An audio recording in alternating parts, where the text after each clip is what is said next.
大家好，欢迎来到暖阳家话。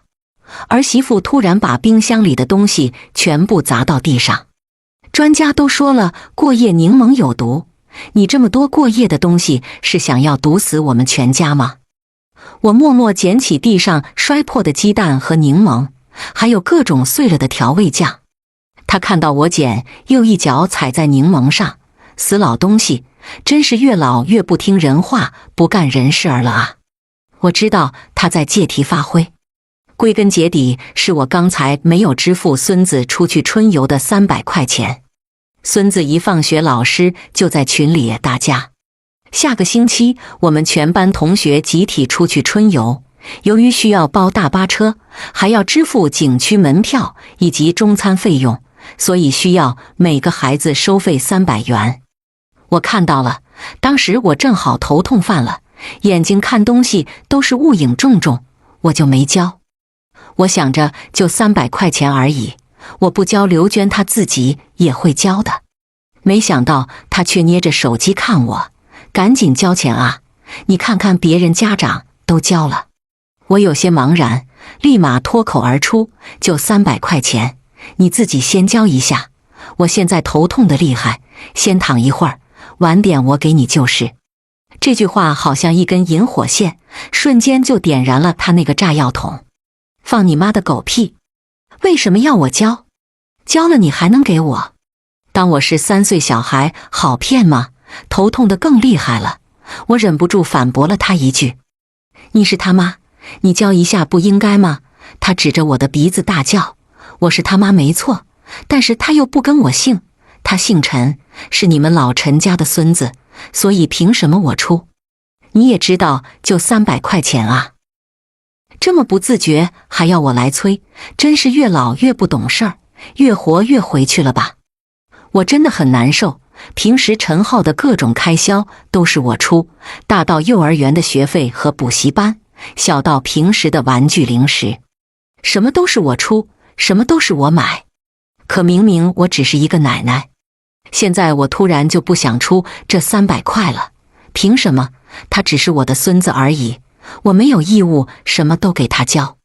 刘娟见我不动，她抱着陈浩嚎啕大哭：儿子啊，都怪你命不好，没有生在一个有钱家庭，没有一个爱你的奶奶，也没有一个会挣钱的爸爸。这次春游我们就不去了吧？我给老师说不去了。浩浩立马过来抱着我的大腿：奶奶，我要去春游，我要去春游，同学们都去了，我也要去。你快点给我交钱，快点啊！他抱着我的大腿一直摇一直摇，本来就痛得要死的头更加像要爆炸一样。刘娟还在阴阳怪气：算了儿子，记住这个抠门的死老太婆，以后不要叫她奶奶了，就叫她抠门老太婆。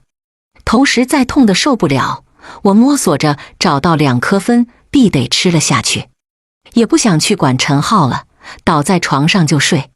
不到1个小时，我就被噼里啪啦的摔东西声音惊醒。出门就看到刘娟把我冰箱里的东西全部丢到了地上，鸡蛋一个一个的摔了满地，梨子被砸成了碎块，洋葱滚到了角落，老干妈成了碎玻璃片，蚝油撒得到处都是。我连忙问她：你要干嘛？满地都是玻璃碎片，砸到脚怎么办？她叉着腰站在冰箱旁边：你不看新闻啊？人专家都说了，隔夜柠檬都有毒，你这满冰箱全是隔夜东西。我才要问你想干嘛？想毒死我们全家吗？他疯！鸡蛋、洋葱、梨子、柠檬，还有各种调味酱，这些东西都是生的，又没有煮熟，怎么就能放了？我一点一点先捡起地上的碎玻璃片，我怕等下砸到陈浩的脚。可是我的手刚碰到柠檬，他就一脚踩了过来，不准再捡回冰箱，全部给我扫走丢掉。我警告你，从今天开始，为了保证我们家里人的健康，任何东西都必须保证当天吃完，永远不许放在冰箱隔夜。哦，当然你每天也不能少买东西，不够吃也是你的错。我不想和他多说，他就是故意借题发挥，他就是因为我没有给浩浩出那300块钱，故意在找我的麻烦。我先捡起那些玻璃碎片，尽管我已经非常非常小心，但是依然是老了，视力没有那么好。我还是被玻璃砸到了手指，鲜血流出来那刻，我的眼泪也差点流了出来。我想不明白，我只是来帮他们带孩子，减轻他们的负担，为什么变成了这个家里地位最低贱的保姆？尽管我一直出钱出力，从来没有偷懒。满地的碎鸡蛋还有蚝油，我清理了好久好久。等我把地拖干净之后，都快晚上9点了。老师又在群里所有人，请还没有交钱的家长尽快交钱，今晚结束之前没交钱的我们就视为放弃这次春游。他说完还按了刘娟，我才知道几个小时了，我没交，刘娟也是一直拖着不交啊。就300块钱，他至于吗？眼见老师按了他立马就在群里回复了老师，老师，我们家浩浩的钱一向都是奶奶交的，老师以后有这种事情找奶奶就行。老师马上按我，浩浩奶奶，请尽快交费。看着手机里面的对话，我心里好像扎进去一根刺。给儿子交了那么多年的钱，没想到孙子还要我继续交，这到底是为什么？难道养大了儿子还要接着养大孙子吗？见我愣了几分钟还是没交钱，刘娟真的破口大骂了，死老太婆，你是真的要让浩浩被全班同学看不起吗？别人都交了，就你一个人不交，才300块钱而已，好像要你命一样，我看你是真的不想要浩浩这个孙子了吧。他一边说一边打开手机给我儿子陈建国打了视频过去。儿子在外地出差，就因为那边工资高，但是1年难得回来几次。当时刘娟说我儿子不能担负起家庭的责任，所以我是在代替他。尽管我不同意他这个说法，因为我儿子每个月2万的工资一分不少交给他，而他从来没有上过1天班，所以我认为儿子赚钱他顾家是正常的。原来我想作为长辈，我不该跟他们计较那么多，我应该尽力托举他们，所以我出钱出力，我毫无怨言。但是没想到今天就因为300块钱，刘娟就发了那么大的脾气。她哭着告诉儿子，老公，你妈她太欺负人了，儿子学校下个星期春游，别人全班同学都去，但是你妈就心疼300块钱，不然浩浩去。你让浩浩以后在班上怎么抬得起头，他得留下多大的心理阴影。儿子在那边安慰他，你把手机给我妈，我来跟她说。刘娟把手机扔给我，并且恶狠狠地瞪着我，要是不想你儿子担心，那就好好说话。儿子劝我，妈，300块钱而已，我们家还是出得起的，你不要心疼钱，就让浩浩去吧。我下个月要涨工资了，到时候我每个月给娟儿2万5，给你1500养老吧。眼睛湿哒哒的，我还是忍不住委屈掉了一滴泪。要不是看在儿子的面子上，我为什么要来这里受这些委屈？我从小就是父母恩爱，家庭和睦，嫁给丈夫后也是一辈子没有红过脸。儿子一路成长，也没有让我操过多少心。没想到老了，我拼命忍住眼泪，用手擦了擦。刘娟见状，一把抢过手机挂掉，然后又破口大骂，没想到你还是个老绿茶啊，还装柔弱装可怜。李春华，我欺负你了吗？你就当着我老公的面故意掉眼泪。我告诉你，陈建国他现在是我老公，不是你儿子，他和我才是一家人，你休想跟我抢老公。听到你儿子说没有，赶紧给浩浩交钱。呵呵，还想每个月让我老公给你1500养老？我呸！你多大的脸啊，找你死去的老公要纸钱吧，死绿茶！我用力擦干眼泪，起身回去房间收拾东西。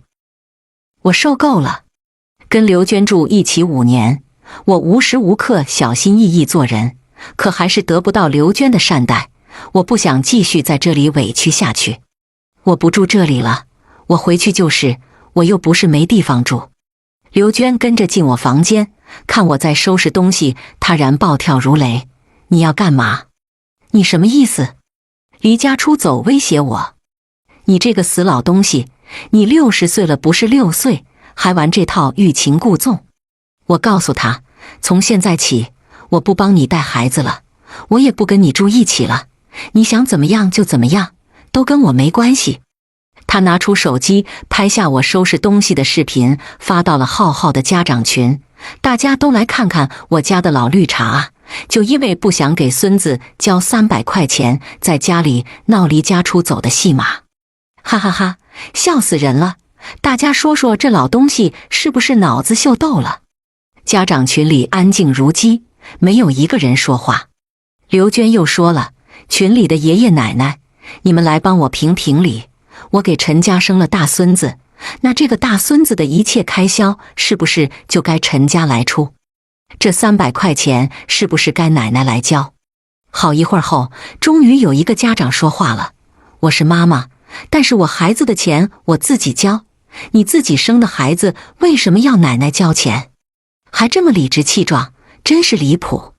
接着第2个、第3个都开始发言了，我也是妈妈，我也从来不让奶奶交钱，孩子姓陈又不是跟奶奶姓，奶奶那么大年纪有几个钱，非要给人掏干，让人拿着安心不行吗？就是找爸爸甚至找爷爷都行，就是怎么都找不到奶奶头上。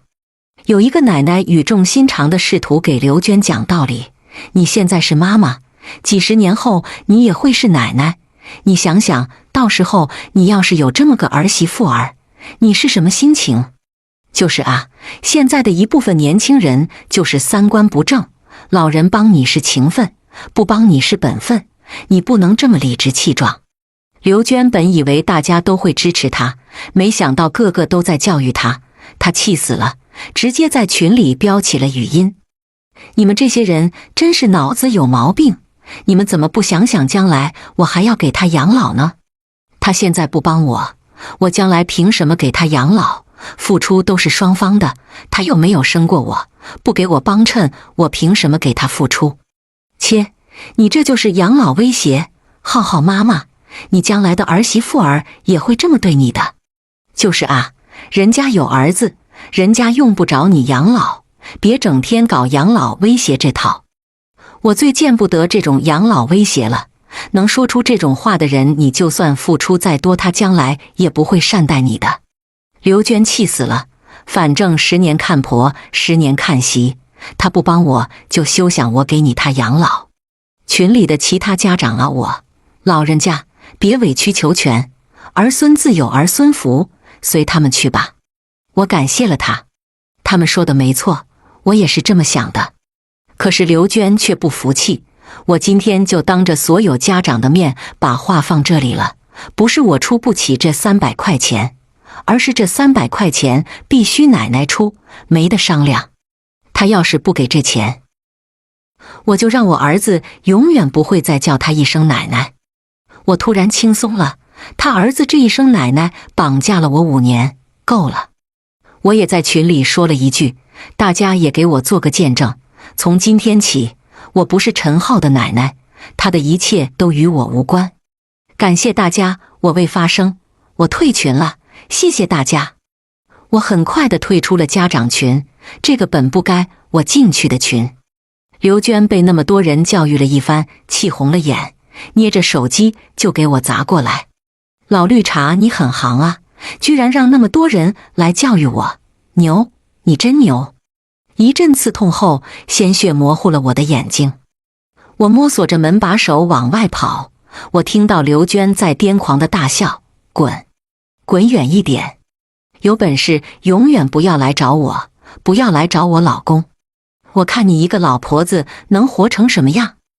我满脸鲜血的样子吓到了下晚班回来的邻居，他帮我叫救护车，又帮我报了警。医生帮我包扎过后，警察同志问我，阿姨，是谁打了你？当我和他们一起出现在刘娟面前时，刘娟恨不得再次打死我。你这个死老太婆，这点家事你还报警？你生怕外人不知道是吧？你脸皮怎么这么厚，真是不怕丢人。这点家事，警察同志严肃批评他，这是一点家事吗？你这是故意伤人。阿姨头上缝了6针，她是你婆婆，你怎么能这么打她？正因为她是我婆婆啊，你们不知道，她就是个恶婆婆、坏婆婆，一天到晚在家里不干人事儿的老东西。你们说说我作为一个晚辈，她要不是做得太过火了，我会打她吗？我会吗？警察过来，吸引了小区的邻居都来看热闹。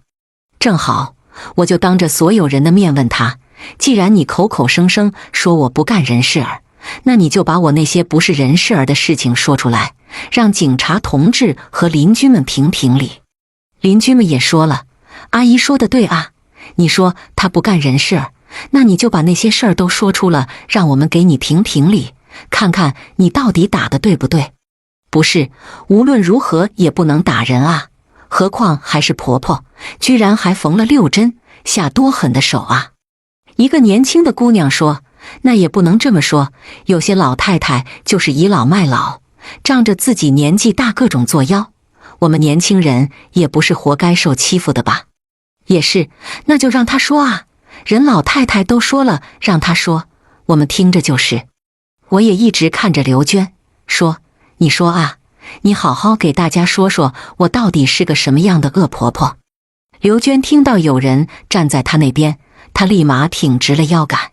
既然你非要我说，既然你不怕丢脸，那我就说给大家听。她还没有开始说，眼泪就先掉了下来。你们有所不知，我老公自从孩子出生后就常年在外出差，一年只能回来1、2次。我一个人怎么能照顾好孩子啊？我就让老太婆来帮我照顾孩子。她一开始还不愿意啊，推3阻4，直到我孩子满月才来。大家都知道，女人生孩子是鬼门关，坐月子是人生第1大事。那个月她面都不露，要不是我妈，我和我儿子早就撑不下去了。你们说说，她这是不是人干的事儿？人群一阵骚动，有人又说了，那确实是说不过去哈。儿媳妇儿生孩子坐月子，婆婆不出现，确实是太过分了。不止这些呢，她自己不来，还拉着我老公在他们老家待了半个月。大家说她是什么意思？跟我一个生孩子坐月子的女人抢老公吗？太过分了。刚刚那个年轻姑娘义愤填膺，我就说人家儿媳妇儿不可能无缘无故打她，要我说啊，这么神经的老太婆都打轻了。可不，要是我，早就老死不和她往来了，还能让她来城里享福？享福？我冷哼一声，看着刘娟，说完了吗？是不是该我说了？我转头看向看热闹的邻居们，尤其是说我打轻了的年轻姑娘。我告诉你，我为什么不来城里照顾她坐月子？因为那个时候我老伴得了重病，在医院抢救，医生下了好几次病危通知书，他随时会离开我们，撒手人寰。他生孩子那天，老伴依然在抢救，我还是让儿子过来陪着他。老伴抢救了好几天，没有抢救过来，他走了，我作为妻子，难道不给他办后事吗？刘娟她顺利生下了孙子，母子平安。之后，我儿子难道不应该送他爸爸最后一程吗？我没有叫刘娟，因为我知道她要坐月子，我只是叫我儿子回去送他爸爸上山，然后马上回来，我有错吗？啊！邻居们纷纷换了表情。啊，这么说来的话，阿姨也没错啊。生老病死都是大事儿，人家办葬礼让儿子回去也没错。而且你生孩子的时候，人家也是让儿子回来陪你的啊。对啊，你生完了，安全了，人家再叫儿子回去办葬礼，也没有要求你回去，做得很好了啊。就是这事儿我站阿姨。刘娟，你说话说一半不得倒。刘娟急了，那老头子走了好多天，他都不来照顾我，一等到我满月，他马上就提着大包小包过来了。那是为什么？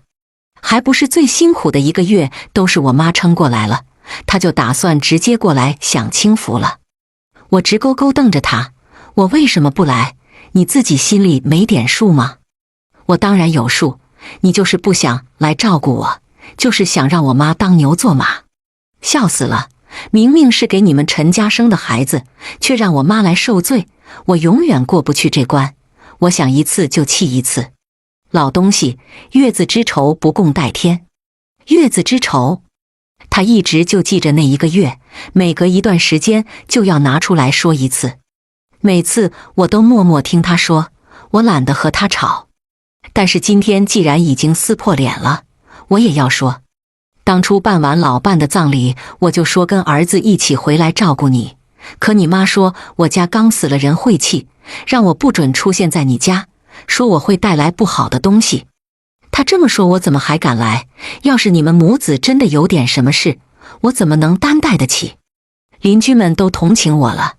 阿姨，没想到原来是这么回事啊，我们还以为是你不想干活，故意逃避呢。难道不是吗？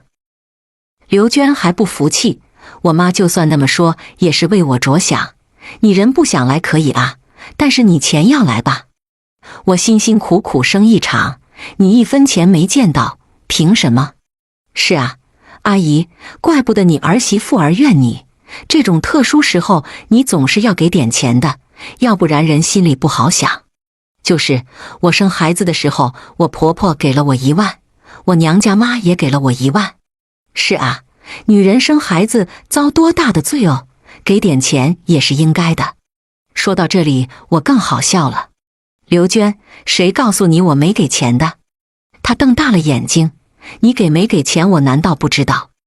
你当然不知道，你以为你妈为什么来照顾你那个月？你以为她为什么不让我来换她走？因为她找我要了2万块，她说这是她应得的，因为你生的是我们陈家的孩子。我当时怕你日子不好过，马上赚了钱给她，但是她却要求我不准说，她说你知道了肯定骂她。我傻啊，我为了你们家庭和睦，我硬生生没说啊，没想到一直在你心里就是我什么都不干，而你妈出钱出力。刘娟踉跄着后退了好几步，不可能，我妈怎么会骗我？她怎么可能要我的钱？绝对不可能，你是在诬陷她。我默默打开我的手机，给她看了我的转账截图，看吧，2万，1分不少。她瞪大眼睛看了又看，看了又看，最后喃喃自语，不可能啊，这不可能啊。围观的邻居们更气了。妈耶，原来说来说去都是这个娘家妈在从中作梗啊。就是哦，真会玩，拿着亲家的钱去照顾女儿，还要在女儿面前挑拨离间，说亲家的坏话，真是绝了。刘娟发了好一会儿呆，邻居们又问她还有没有其他事情啊，一起说出来，我们评评理。她支支吾吾半天，她根本说不出来。这么几年，我根本没有任何一点对不起她。她说不出来，我可以。我看着她，刘娟，既然你不说了，那我说。她有些心虚，在她心里，我最大的错误就是在她的月子里面，我没有照顾她。可是现在都被我推翻了。她不知道我会说什么。算了，这么晚了，大家都要休息了，有什么事情我们回家关起门来说。不行啊，我头上被砸了那么大一个洞，我得给自己讨回公道啊。我转身看着人群，娶这个儿媳妇儿，我给了彩礼18万8，她全部给娘家，1分不带回，3斤8万现金她自己去买。婚房我全款买，没有让她出1分钱，也没有让她还1分贷。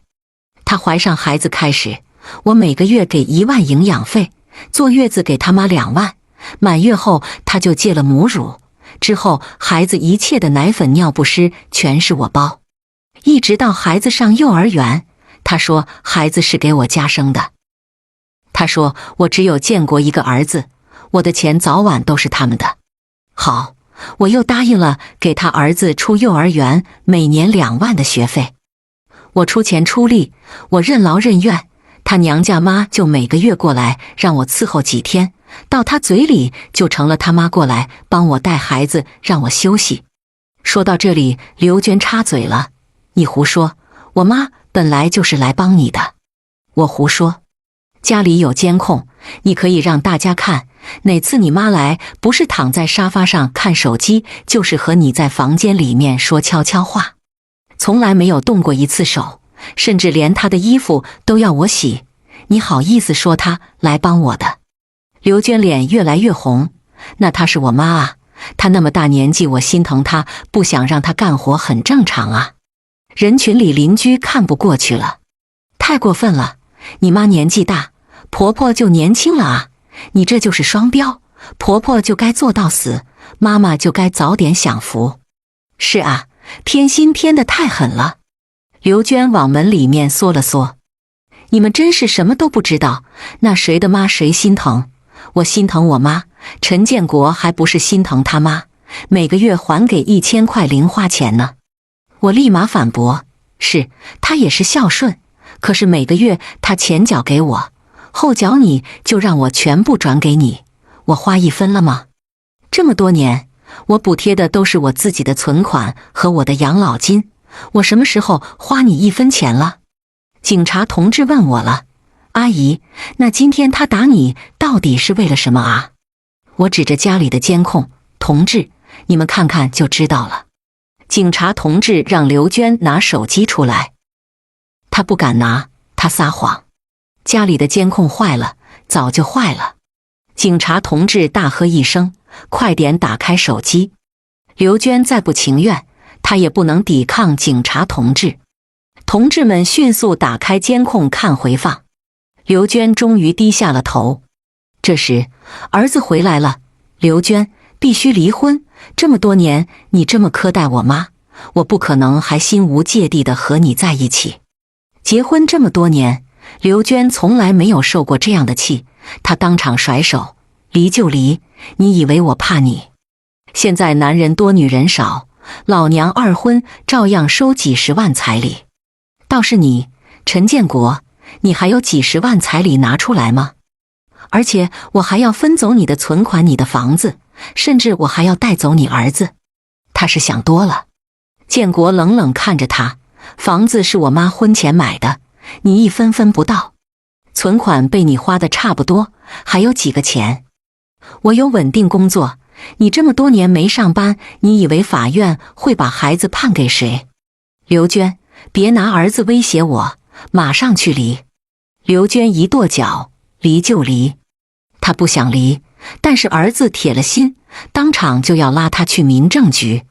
她急忙来拉我的手：“妈，你劝劝建国，你帮我劝劝他，我不想离婚。”我一个字都不想说。娶妻娶贤，要是不摆脱他，建国后半辈子绝对不好过。见我不帮他说话，他恼羞成怒，伸手准备朝我打来：“老绿茶，给脸不要脸！一天到晚就在你儿子面前嚼舌根，你就是嫉妒我有个好老公，你就是个喜欢儿子的超级变态。”他还没有碰到我的脸，我先一个巴掌给他扇了上去。昨天被他砸破了脑袋，还没有还给他，他还想发疯。这次我没有手软，左右开弓，一边一个。刘娟，既然建国都要跟你离婚了，我也不用再忍了。我之前全是为了建国着想，我忍你让你，不代表我就是好欺负的。他摸着被我打红的脸，看着建国：“老公，你就眼睁睁看着他打我吗？你就一点都不心疼我吗？”儿子无动于衷：“你昨天打破我妈脑袋的时候，你有心疼一下她吗？她60多岁了，居然被儿媳妇儿打破了脑袋，谁能相信？”刘娟走后，我才告诉儿子：“你不要因为我和他合不来就冲动离婚，你只管你们自己，妈一个人在乡下一点问题都没有。”刘娟死都不离婚，建国直接找了律师起诉。他回了娘家，走之前哭着闹着要把浩浩也带走。可是浩浩是我从小带大的啊，他根本不跟刘娟走。刘娟彻底绷不住了，她指着我跟建国还有浩浩。老绿茶，你说你到底对他们说了什么，做了什么，用了什么手段？他们为什么都那么听你的？没有人理他，随便他发疯。最后他实在没有任何办法，自己一个人回了娘家。可是他在娘家的日子更不好过了，他弟弟娶了老婆，他回去人家怎么都看他不顺眼。张美玉让他一个月给5000生活费，可是他一个工作都没有的人哪里有钱给？他被迫出去找工作，工资低的他不想干，工资高的人家不要他。高不成低不就，一个月过去他依然游手好闲。张美玉不高兴了，直接又把他连着行李赶了出来。他提着行李拼命敲我的门，妈，我错了，我真的知道错了，你让我进去吧，以后我一定好好孝顺你，再也不会和你动手。我和建国都没有搭理他，我以为他会自己识趣，不再来打扰我们。没想到他居然去学校把浩浩提前接走了。我现在告诉你，要想你孙子回去，你就告诉建国，不准他和我离婚。建国从我手里抢过手机，刘娟，浩浩他是你儿子，是你自己怀胎10月生出来儿子，你不心疼他吗？刘娟在对面哈哈大笑，笑死人了。他虽然是我生的，但是他姓陈，他流的是你们陈家的血，他是你们陈家的子孙，而且他心向着你们陈家人，他宁愿要那个老太婆，都不要我这个妈。所以我为什么要心疼他？你说我为什么要心疼他？他疯了。建国一直问刘娟，你在哪里？告诉我，我去接你，有什么事情都好说，你不要冲动。行，你答应我不离婚，我就不冲动，不然我马上死给你们看，带着你们陈家的后人死给你们看。建国迅速报了警，警察同志根据他手机定位很快找到了他。他抱着浩浩站在悬崖边上，浩浩蹬着腿用力朝我伸手，奶奶，我要奶奶。刘娟一巴掌扇在他脸上，白眼狼，你这个彻头彻尾的白眼狼，我才是你妈，我才是生你养你的妈。警察同志劝他，是你自己生的孩子，那就不要吓着他，把孩子抱着过来吧。他抱得更紧了，不行，除非陈建国答应不和我离婚，必须给我签一个永不离婚的协议，不然我是不会把孩子还给他的。他往后一步就是悬崖，我看得心惊胆战。刘娟，你过来，先过来再说。那里太危险了，你不想离婚就不离，你要我回乡下我就回，让建国调回来工作都可以，就是不能拿你自己和浩浩的生命开玩笑。先过来，什么都好商量。真的。刘娟将信将疑，她看着建国，你怎么说？为了浩浩的安危，建国也违心地点了头，听我妈的。刘娟终于朝我们走了过来，浩浩刚扑到我怀里，张美玉不知道什么时候突然出现，她对着刘娟破口大骂，刘娟，我怎么会有你这么个没出息的女儿？去死！你给我去死算了，要不然还要回来祸害我们，迟早把你弟弟的婚姻也要搅散。刘娟眼睛里面都是泪水，妈，我还是不是你女儿？我嫁出去了就不是娘家人了吗？我就回去住几天，天天被你骂被你赶。还有当初我坐月子你拿了老太婆2万，你为什么一声不吭？你明知道我坐月子需要钱，你还坑我这点钱，你还是我妈吗？张美玉冷哼一声，你嫁出去了就不是我刘家的人，我凭什么去照顾你？让他给钱那是天经地义，有什么好说的？刘娟，你自己在婆家立不住，那是你没本事，我教你多少次？怎么教还是这么蠢，一个老太婆都拿捏不了。现在我再教你一次，趁这个机会拿到钱，最少50万，他们不给钱你就从这悬崖上跳下去，我看他们敢不敢害死你。刘娟眼泪刷刷的流， 50万，你为什么要50万？因为你弟媳妇不好怀孩子，医生说了可以试管，但是要几十万。他还没有说完，被刘娟抢了话，所以你让我用命去找他们要50万，然后拿给你儿媳妇儿做试管，是这样的吗？你还是我妈吗？张美玉很是生气，你是我生的，你说我是不是你妈？正因为我是你妈，你才要帮你弟弟，你难道想看到我们刘家绝后？绝后就绝后，多了不起的刘家啊，都死光算了，一群没有感情的吸血虫，全部死完算了。